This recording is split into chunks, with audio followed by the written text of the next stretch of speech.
Շատ դժվար է հիմա ինձ համար խոսելը, որտեղ պարոն Թևանյանը այնքան հետաքրքիր ձևով ներկայացրեց երկրորդ առաջարկները եւ ոգևորություն առաջացավ եւ այդ ամեն ինչը իրատեսական էր։ Հիմա ես կփորձեմ մի փոքր բացական թեմաներով խոսել եւ այդ բացական թեմաները մենք պետք է փոխենք։ Մենք պետք է խոսենք նաեւ Հայաստանի հասարակության մասին։ Մենք այսօր ինչ հասարակություն ենք, մենք ովքեր ենք, մենք բոլորս բոլորին ապում ենք, մենք մասնակցված ենք, մեր մեջ թշնամություն է մտել և այդ թշնամությունը սնում է գործող իշխանությանը, տարանջատումներ, բաժանումներ, թշնամիներ և ես նույնիսկ հիմա կասկած ունեմ, արդյոք մենք կարող ենք կոչվել հասարակություն, որտեղ ինչ է հասարակությունը։ Հասարակություն դա կառուցվածք է, հիմնված արժեքների վրա, կանոնների վրա, նորմերի վրա, մենք ամեն օր, ամեն ժամ, քանի կա այս իշխանությունը, այդ ամեն ինչից զրկվում ենք, մենք շատ վտանգավոր վիճակում ենք հայտնվել որպես հասարակություն։ Իսկ որտեղից այդ ամեն ինչը սկսվեց, մենք մեզ այդ հարցը տվել ենք, ինչի այդպես ստացվեց։ Դեռևս 90-ական թվականներից, երբ որ Հայաստանում մտավ վայրի կապիտալիզմը, հանրության մի զգալի հատված անտեսվեց, մնաց մենակ, որտեղ կար լավ կանված սոցիալական պետություն, որտեղ մարդիկ ունեին վստահություն ապագայի հանդեպ, չնայած այդ վստահությունը կամ կյանքի որակը այդքան էլ բարձր չէր, նրանք մնացին մենակ եւ պետությունը այդ մարդկանց թողեց մենակ։ Այդ մարդիկ պատերազմում հաղթեցին, պատերազմում հաղթեց ողջ հայ հասարակությունը։ Ինչ-որ մարդիկ պատերազմի էին գնում, ինչ-որ մարդիկ սոված էին մնում, ցավի մեջ էին մնում, բայց այնուամենայնիվ բոլորը դրան դիմացան եւ հաղթեցին։ Եվ այդ հաղթած ժողովրդի մի զգալի հատվածը օտարվեց պետությունից։ Պետությունը մեջքով շրջվեց նրանց հանդեպ։ Եվ այդ ամենը ինչի հանգեցրեց։ Այդ ամենը հանգեցրեց 2018 թվականին, որտեղ 90-ական թվականներից սկսած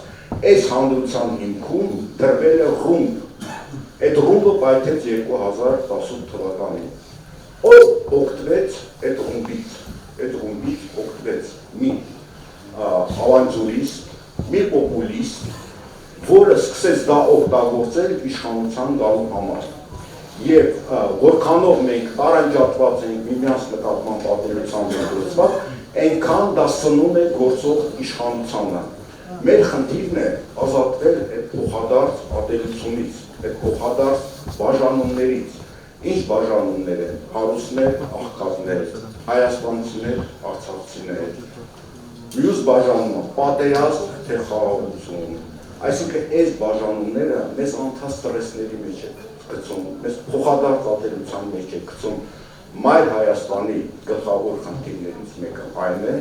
որպեսզի մենք ազատվենք այդ փոխադարձ ատելության մթնոլորտից։ Մենք պետք է լինենք հանդուրժող եւ համերաշխ։ Եթե մենք հանդուրժող եւ համերաշխ չլինենք, մենք ոչինչի չենք կարող հասնել։ Այս էջը մենք պետք է շրջենք։ Դա նաեւ մեր գլխավոր նպատակներից եւ առաքելություններից մեկն է։ Տեսեք, մեծ բնութագրող կարգախոսը այն է, որ բոլորը բոլորին դեմ են։ Եվ նույնիսկ հայտնվել են մարդիկ, որոնք փորձում են թամբել այս իրավիճակը եւ բոլորին դեմ ինչ-որ շարժում են անում։ Բոլորին դեմ շարժումը դա շատ վտանգավոր է, բայց սա ունի իր պատճառները։ Դուք ձեզ ինքներդ հարց տվել եք, թե ինչի համար Հայաստանում կա անվստահություն կուսակցությունների հանդեպ։ Մտածել եք այդ ուղղությամբ։ Պատճառներից մեկը ես կարծում եմ այն է, որտեղ կուսակցությունների եւ ժողովրդի միջեւ չկա կապող օղակը։ Կապող օղակը դա քաղաքացիական հասարակությունն է։ Դա հասարակական կազմակերպություններ են։ Այն ինչ որ մեր մոտ կա, դա սնվում է դրսից, օգտագործում է դրսին, դրանք 5-րդ շարժություն են դարձել, եւ դա բնական է։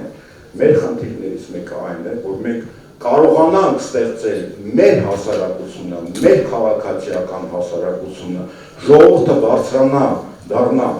հասարակության մակարդակի եւ այդ հասարակությունը, պետությունը, կառավարությունը պետք է նրանց ֆինանսավորի,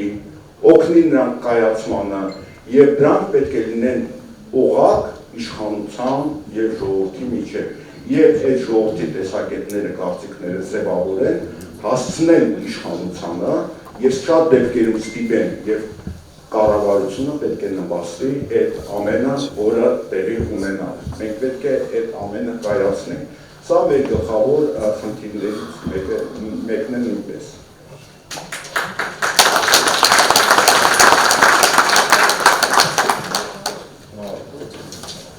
Ինչ է մեզ այսօր պետք։ Մեզ այսօր պետք է ոչ թե բաժանում, այլ համերաշխություն։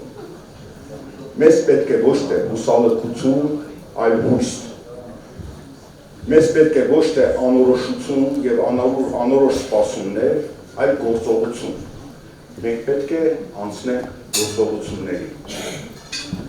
Միասին հանուն Հայաստանի, հանուն ապագայի։ Մենք տարբեր ենք, մենք ոչ մեկս մյուսին նման չենք, բայց մենք պետք է լինենք միասնական։ Այս տասկետերը, որը պարոն Թևանյանը ներկայացրեց, շատ կարևոր է, դրանք պետք է իրականացվեն, բայց մենք դա կարող ենք իրականացնել այն ժամանակ, երբ որ մենք լինենք միասին, մենք տարբեր ենք, բայց մենք պետք է միմյանց հանդուրժող լինենք։ Մայ Հայաստան կուսակցությունը առաջարկում է հանդուրժողականություն եւ համերաշխություն։